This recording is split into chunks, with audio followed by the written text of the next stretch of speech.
जिज्ञासु मित्रों, आज हम जिस विषय पर चर्चा करने वाले हैं वो है वेदांत दर्शन। वेद और वेदांत क्या है?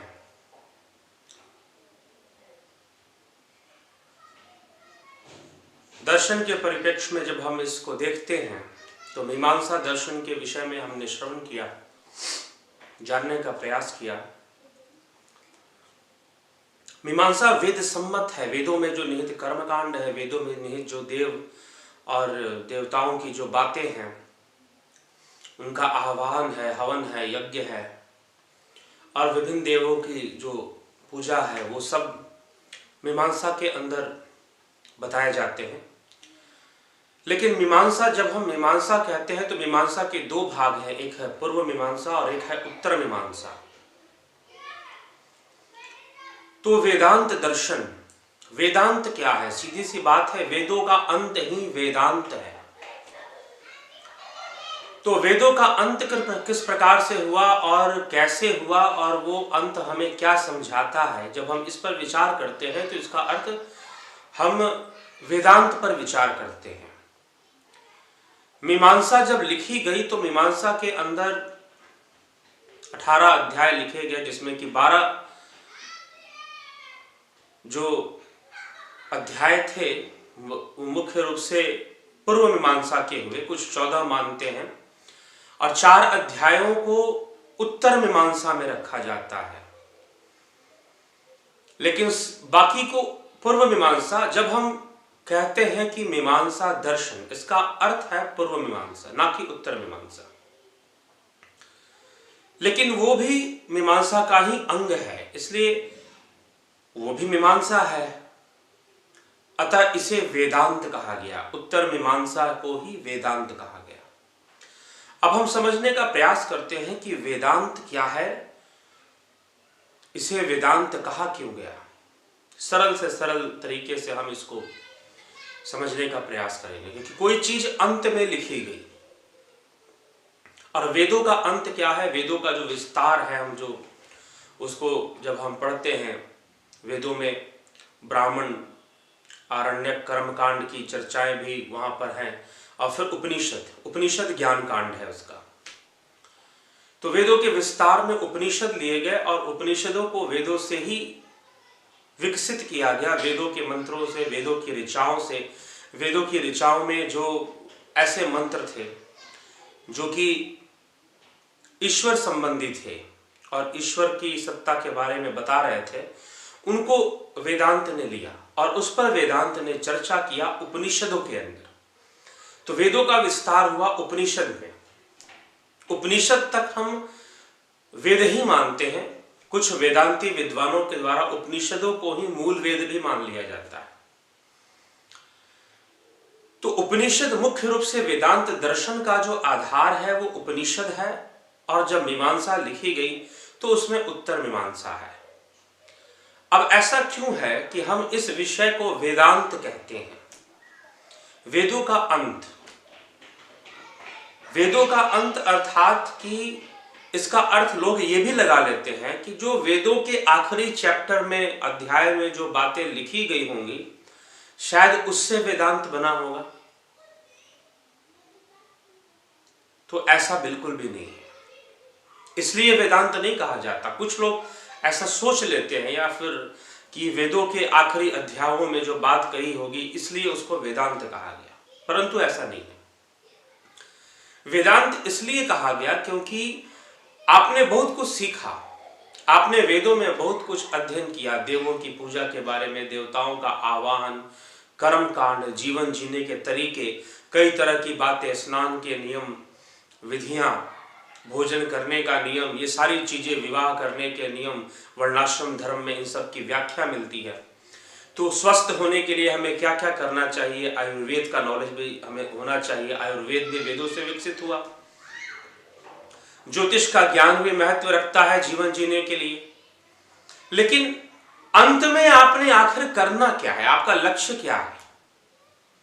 आपका लक्ष्य है मोक्ष। आप मोक्ष को प्राप्त करने के लिए प्रेरित हैं। वेदों का आखिरी उद्देश्य क्या है? वो मोक्ष है। आखिरी पुरुषार्थ जो है, जिसमें हम अर्थ, धर्म, काम, मोक्ष इस प्रकार से कहते हैं, तो उसमें जो आखिरी जो लक्ष्य है हमारा वो मोक्ष है। तो मोक्ष तक आप कैसे पहुंच पाए, और उसके लिए वेदांत दर्शन की भाई बहुत सारी बातें। मीमांसा का तो, मीमांसा एक ऐसा दर्शन है जो पूर्णतः वेद प्रमाण है, जिसके प्रमाण सिर्फ वेद हैं। लेकिन जब वेदांत की हम बात करते हैं, चर्चा करते हैं, तो प्रमाण उपनिषद है। उपनिषद जो कि वेदों का ही एक विस्तार है, वेदांत की ही चर्चा करता है। वेदांत का संपूर्ण आधार उपनिषद से लिए गए हैं, और उपनिषद वेद सम्मत हैं। वेदों की ऋचाओं को ही कलेक्शन किया गया, उनको संग्रह किया गया, उन ऋचाओं को जो वैसी बातें करती थी। कैसी बातें? आत्मा और परमात्मा की बातें, जो ईश्वर की बातें करती थी। तो ये ईश्वरवादी दर्शन है, इसका केंद्र ईश्वर है। यहां पर सारी चर्चा ईश्वर कह लीजिए, या एक सत्ता जिसे ब्रह्म कहा जाता है। वेदों के अंदर, वेदांत के अंदर इस शब्द का बहुत महत्व है।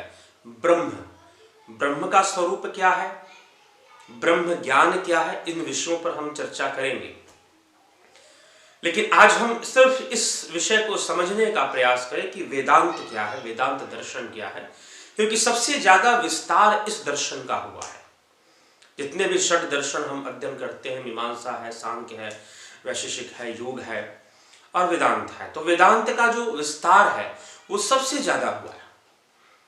अब किस रूप में विस्तार सबसे ज्यादा हुआ है, अब ये भी प्रश्न उठता है। जैसे कि हमने मीमांसा के बारे में सुना कि मीमांसा में निहित जो कर्म कांडों की जो व्याख्या या उनका जो महत्व बताया गया, वो सब आम जनता के अंदर फैला और आम जनता ने उसे अपनाया। गांव गांव में हम देख ले, आज भी उसके प्रमाण मिलते हैं कि मीमांसा का प्रचार कितना हुआ होगा, किस प्रकार से हुआ होगा।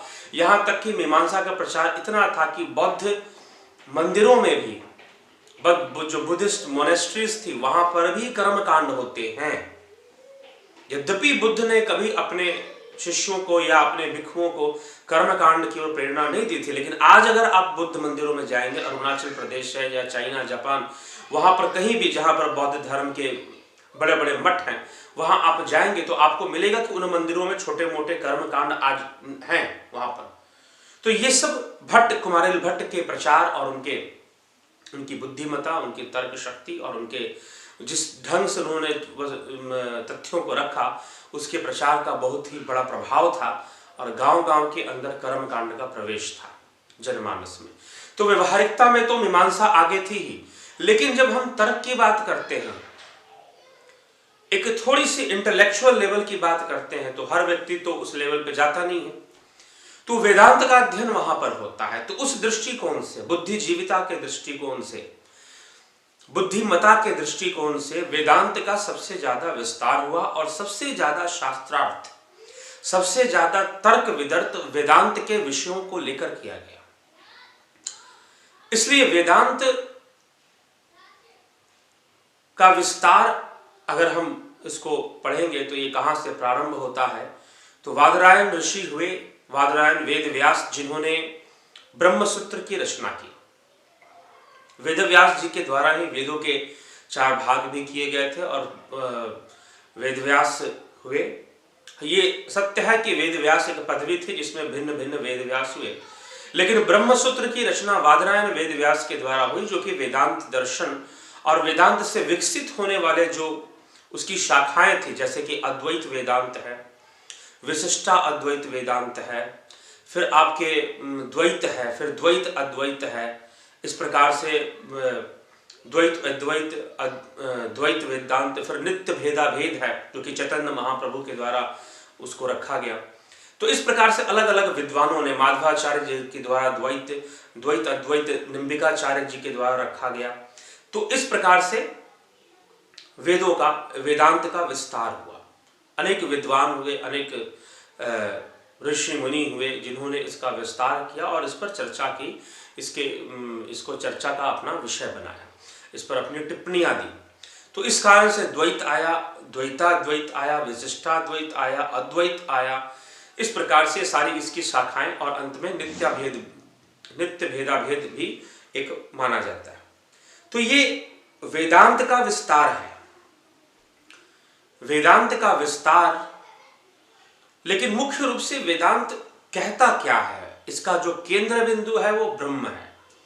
सारी बातें ब्रह्म को लेकर होती हैं। और ब्रह्म कौन है, ब्रह्म का स्वरूप क्या है, किस प्रकार से ब्रह्म, इसमें ब्रह्म को सत्य माना गया कि ब्रह्म सत्यम जगन मिथ्या, ब्रह्म ही सत्य है और जगत ही मिथ्या है। जीवो ब्रह्म है वो ना पर, अर्थात कि जीव भी ब्रह्म है, जीव भी ब्रह्म स्वरूप है। जीव स्वयं ही ब्रह्म स्वरूप है, जीव ब्रह्म से अलग नहीं है, बस अविद्या है और माया है। इसमें कई विषयों को परिभाषित किया गया, जैसे अविद्या, विद्या, माया, ज्ञान, अज्ञान, सूक्ष्म शरीर, पंचकोश, इनकी बातें आई। सूक्ष्म शरीर के अंदर 17 अवयवों को स्वीकार किया गया।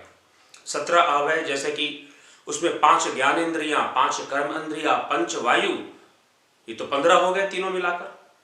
5 वायु, 5 ज्ञानेंद्रियां, 5 कर्म इंद्रियां 15, और 16वां मन और 17वां बुद्धि। इन 17 अवयवों से सूक्ष्म शरीर की रचना हुई है। एक हमारा स्थूल शरीर है और एक हमारा सूक्ष्म शरीर है। जीव सूक्ष्म शरीर रूप है, जिसमें कि मन, बुद्धि, चित्त, अहंकार, अंतःकरण, 4 अंतःकरण की चर्चा मिलती है। तो ये सब वेदांत के अंदर इन सब की व्याख्या की गई, बताया गया कि कैसे जीव शरीर त्यागता है, कैसे जीव माया के वशीभूत, कर्म के संस्कारों के वशीभूत अपना दूसरा देह धारण करता है। तो इस प्रकार से जो वेदांत था वो व्यवहारिकता से ज्यादा चर्चा का विषय रहा। लोग जो आपस में चर्चा करते थे, वेदांत जो था वो कथा प्रवचन का विषय रहा। प्रवचनों के अंदर वेदांत हुआ करते थे, ज्यादातर वेदांत की बातें होती थी, लोगों को जीवन का मर्म समझाने का प्रयास किया जाता था। तो वेदांत का अर्थ ही यही है कि अंत में आप ये बात समझ लें, आप सब कुछ करें अपने जीवन को सुखी बनाने के लिए, तरह तरह के कर्मकांड आप कर रहे हैं, लेकिन अंततः आपको ये बात समझना है कि ये शरीर नश्वर है, ये जगत मिथ्या है, ब्रह्म सत्यम जगन मिथ्या। लेकिन इसके भी एक पक्ष थे, क्या ये संसार मिथ्या है? तो व्यवहारिक स्तर पर संसार को मिथ्या नहीं स्वीकार किया गया, परमार्थिक स्तर पर किया गया, ना कि व्यवहारिक स्तर पर। इसका ध्यान रखिएगा, वेदांत में भी व्यवहारिक स्तर पर संसार को नहीं, परमार्थिक स्तर पर ब्रह्म ही सत्य है, और व्यवहारिक स्तर पर हम इस संसार में शरीर के अंदर हम आसक्त हैं तो शरीर ही हमारे लिए सत्य है। लेकिन ये जो कुछ भी हुआ है ये अज्ञानतावश हुआ है, ये माया के कारण हुआ है। तो माया का विषय प्रतिपादित होता है वेदांत के माध्यम से कि ये माया क्या है। और इतना प्रभाव था इस दर्शन का, इस विचारधारा का, कि जो कुछ भी विकसित हुआ, आप अगर पढ़ेंगे आदि गुरु शंकराचार्य से, मान लीजिए कि एक बहुत प्रवाह निकला वेदांत का प्रवाह। उसके पहले वेदांत इतना चर्चा में नहीं था, सांख्य था, योग भी था, लेकिन वेदांत की इतनी चर्चा नहीं होती थी। तो मूलतः अगर हम बहुत ही सरल भाषा में अगर हम समझेंगे, समझना चाहते हैं कि वेदांत हमें क्या समझाना चाहता है, तो जैसे कि पूजा पाठ का एक विषय है, ये मीमांसा का विषय है कि लोग पूजा पाठ करें, देवताओं को प्रसन्न करें, देवताओं का आह्वान करें और अपनी उनसे जो सुख का जो विषय है अपने जीवन को सुखी करें, अपने जीवन को संतुष्ट करें, हवन यज्ञ करें, प्रकृति को संतुलित रखें, प्रकृति का भी सम्मान करें। प्रकृति में जो तत्व हैं वो भी देव स्वरूप है, माता पिता भी देव स्वरूप हैं। तो ये तो मीमांसा से हमें सीखने को मिला। लेकिन इससे हटकर जब कोई ये कहे कि भक्ति करो, तो ये जो भक्ति का जो विषय है, पूजा पाठ का जो विषय है वो मीमांसा का है, लेकिन जो भक्ति है ये वेदांत का विषय है, ये वेदांत का विषय है। अब इसको समझना है, कई बार समाज में लोग पूजा पाठ को ही भक्ति मानते हैं, पूजा पाठ को ही भक्ति मानते हैं कि हाँ जी पूजा पाठ कर रहे हैं, आज दीपावली है तो लक्ष्मी जी की हमने पूजा की, किसी दिन हमने कोई अलग देवी देवता की पूजा की, मंगलवार को हनुमान जी की कर ली। तो लोग पूजा पाठ को भक्ति मानते हैं, लेकिन वो भक्ति नहीं है। ये अंतर क्या है? मीमांसा और वेदांत का जो अंतर है। हमने पिछले वीडियो में मीमांसा को समझाने का प्रयास किया, लेकिन आज वेदांत। तो मीमांसा दर्शन जब भी कहा जाए तो समझिए कि पूर्व मीमांसा, उत्तर मीमांसा जो वेदांत को विकसित करता है।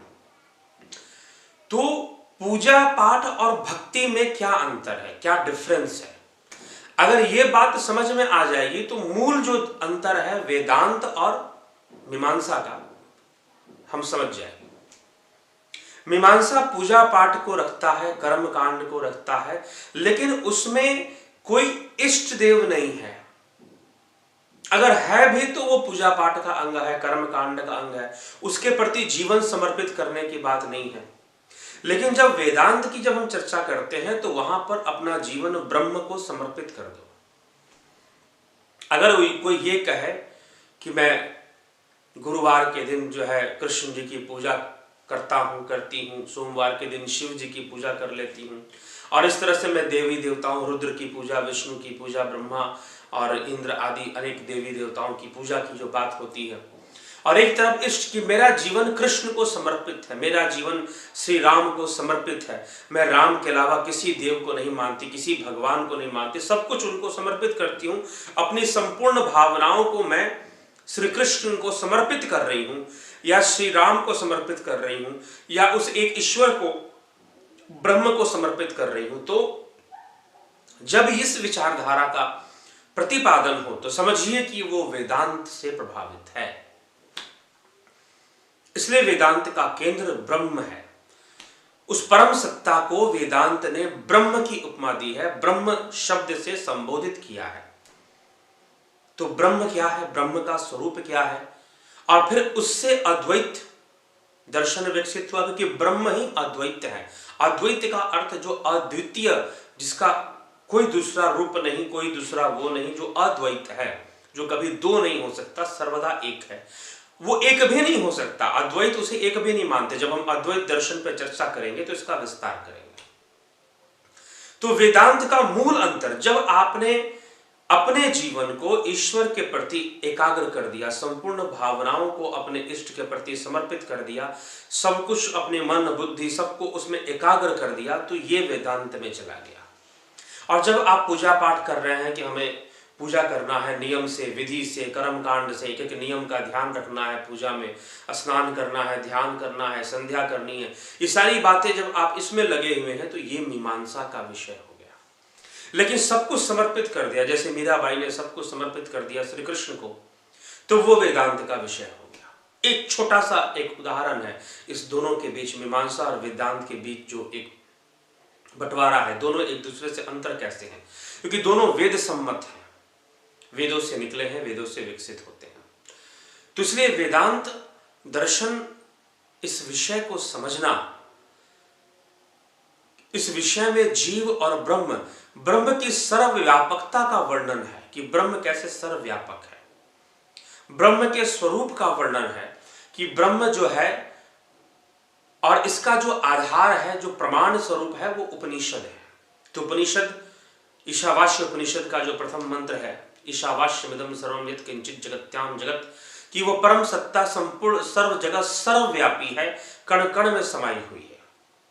उस परम सत्ता के बारे में कहा गया, वो कण कण में समाई है, वो सर्वव्यापी है, लेकिन वो भावातीत है।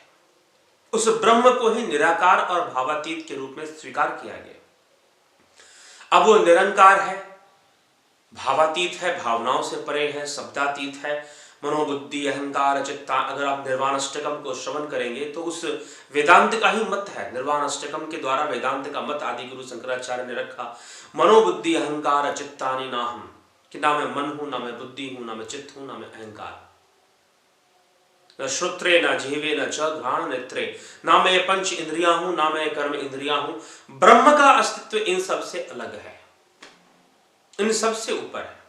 हम उसकी व्याख्या मन बुद्धि से नहीं कर सकते हैं, ये मन बुद्धि से परे की अवस्था है। तो इस प्रकार से वेदांत दर्शन जो है, इसका आधार उपनिषद बनते हैं, ऐसी चर्चा उपनिषद करते हैं। और इन उपनिषदों में भी अगर कोई मुख्य उपनिषद जो कि वेदांत का आधार बनता है, जिसका मूल आधार माना जाता है, यद्यपि उपनिषद 108 उपनिषदों की चर्चा है, उसमें मूल उपनिषद 11 कहे गए हैं। ईशावास्य उपनिषद जो है, ईशादी 9 उपनिषद और फिर छांदोग्य उपनिषद और बृहदारण्यक उपनिषद। तो ये जो 11 उपनिषद है और उनमें भी 9 उपनिषद, ईशादी 9 उपनिषद जो कि जिसके शंकर भाष्य हैं, तो शंकराचार्य के भाष्य दिए हुए हैं, ये वेदांत का आधार। और इन 9 उपनिषदों में भी 9 उपनिषदों का भाष्य शंकराचार्य ने कैसे लिखा, इसकी एक घटना है। इन 9 उपनिषदों में भी जो मांडुक्य उपनिषद है वो वेदांत का अकेला ही आधार है, अकेला ही आधार है। तो वेदांत दर्शन के अंदर मांडुक्य कारिका की रचना योगी गौड़पाद ने की थी, जो कि आदि गुरु शंकराचार्य के गुरु हुए। आदि गुरु शंकराचार्य ने उसी मांडुक्य कारिका को आधार बनाया और वो बातें जो मांडुक्य कारिका की, वो बातें जो अन्य उपनिषद से, मांडुक्य उपनिषद की वो तथ्य जो अन्य उपनिषद से बिल्कुल नजदीक थे।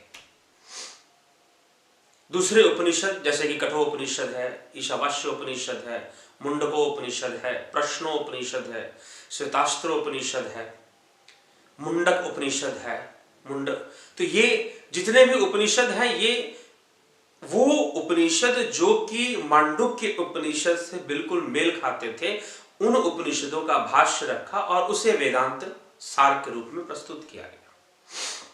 तो ईशादी 9 उपनिषद जो कि शंकराचार्य के द्वारा जिनके भाष्य की रचना की गई, तो इस प्रकार से इसका आधार बना। लेकिन जो मूल जो तथ्य है वेदांत का, वो ये कहता है कि ब्रह्म ही सब कुछ है, सर्वव्यापी सत्ता है और ब्रह्म की सत्ता ही सब कुछ है। जीव भी ब्रह्म ही है। अहम ब्रह्मास्मि का जो विचारधारा है, जो कॉन्सेप्ट है उसकी जो समझ है, अहम ब्रह्मास्मि कि मैं ही ब्रह्म हूं, ये वेदांत से निकलता है। तो ब्रह्म के स्वरूप को समझाना और जीव के स्वरूप को समझाना, लेकिन जीव की सत्ता को स्वीकार नहीं करता, उसकी एक विशेषता है। जीव की सत्ता को पूर्णतः स्वीकार नहीं करता। सत्ता तो ब्रह्म की है, जीवो ब्रह्मैव नापरा, जीव भी ब्रह्म ही है, वो भी ब्रह्म से परे नहीं है। संसार की कोई भी वस्तु ब्रह्म से परे नहीं है। यह ब्रह्म सर्वव्यापी है, कण कण में विराजमान है। ईशावास्यमिदं सर्वं यत् किंचित् जगत्याम जगत, जगत के चराचर जगत में यह ब्रह्म ही व्याप्त है, यह ब्रह्म ही व्याप्त है। और इस माया से, अविद्या से ऊपर उठकर जब जीव इस माया अविद्या से ऊपर उठता है, अर्थात जीव का निर्माण कैसे हुआ, तो यह भी बताया गया कि यह स्थूल शरीर भी जीव नहीं है, इसके अंदर वास करने वाला सूक्ष्म शरीर जीव है। और उस सूक्ष्म शरीर 17 अवयवों से और मुख्य रूप से 3 कोश, पंच कोशों में 3 कोश जो जीव के कोश हैं, उन 3 कोशों से जीव का निर्माण हुआ है। 17 अवयवों में 5 ज्ञानेंद्रियां, 5 कर्म इंद्रियां, 5 वायु और मन और बुद्धि, ये 17 अवयव हैं जो कि जीव के अवयव हैं और इससे जीव बना हुआ है। जैसे जैसे वो इन इंद्रियों से ऊपर उठता है, कर्म इंद्रियों से, फिर ज्ञान इंद्रियों से, फिर प्राण अपान उदान व्यान समान, इन 5 वायुओं से ऊपर उठाता है अपने आप को, और फिर मन बुद्धि से जब वो ऊपर उठ जाता है तो यह जीव स्वयं ही ब्रह्म हो जाता है। लेकिन मन बुद्धि, ये ज्ञान इंद्रियां, कर्म इंद्रियों का अस्तित्व ही क्यों है, तो वेदांत कहता है यह माया के कारण है, यह अविद्या के कारण है। यह माया के कारण, परिवर्तनशील माया और उसमें आसक्ति, फिर वहां पर माया की चर्चा, आसक्ति की चर्चा, अविद्या की चर्चा होती है। उन कारणों से जीव ने स्वयं ही बहुत कुछ बना रखा है। लेकिन सत्य यह है कि जीव ब्रह्म से अलग नहीं, वो स्वयं ही ब्रह्म स्वरूप है। इसलिए अहम ब्रह्मास्मि ये महावाक्य बना अद्वैत का। अहम ब्रह्मास्मि, मैं स्वयं ही ब्रह्म हूं, मैं ब्रह्म स्वरूप हूं। तो एक इष्ट है यहां पर ब्रह्म। सारी बातें ब्रह्म को लक्ष्य करके कही जा रही हैं और वेदांत ही ब्रह्म ज्ञान को परिभाषित करता है, ब्रह्म को स्वरूप देता है और ब्रह्म ज्ञान को परिभाषित करता है। ब्रह्म ज्ञान को यहीं से परिभाषा मिलती है कि ब्रह्म क्या है और ब्रह्म ज्ञान क्या है। और इस प्रकार से फिर वेदांत का विस्तार, अहम ब्रह्मास्मि और ब्रह्म सत्यम जगन मिथ्या, इस तथ्य से वेदांत का विस्तार शुरू होता है और उपनिषद लिखे गए।